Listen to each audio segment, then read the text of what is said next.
And if I might, Mr. Chairman, just make 1 or 2 points to answer you, which is, that is the direction of the legislation that I hope you will look at, that enhances and responds to the manufacturers and the distributors.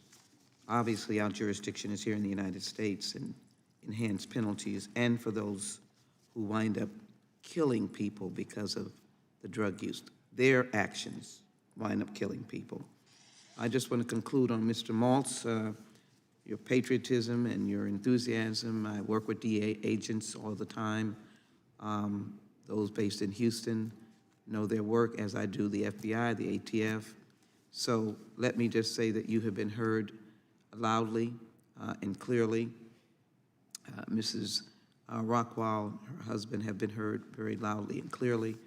And so legislation that I hope the chairman will look at answers all these questions, particularly your outreach, your focused major campaign, your social media, the megaphone.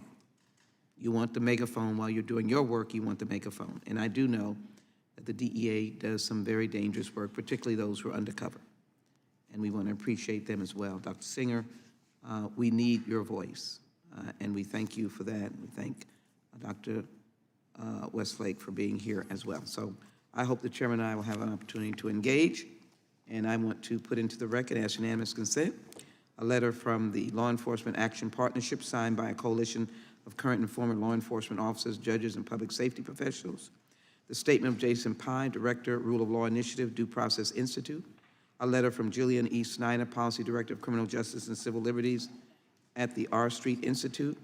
A letter from Mazen Salah, Policy Director of Integrated Harm Reduction at the R Street Institute. And number 5, a letter from a coalition of organizations in support of the TEST Act. And I want to thank Mr. Cohen, Ms. McBath, and Ms. Dean for their presence here today. Ask unanimous consent to place these in the record. Without objection. Thank you, Mr. Chairman.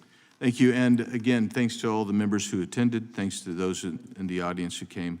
And we appreciate each one of you again on the panel. You were heard, you're important, and we're going to now thank you by adjourning.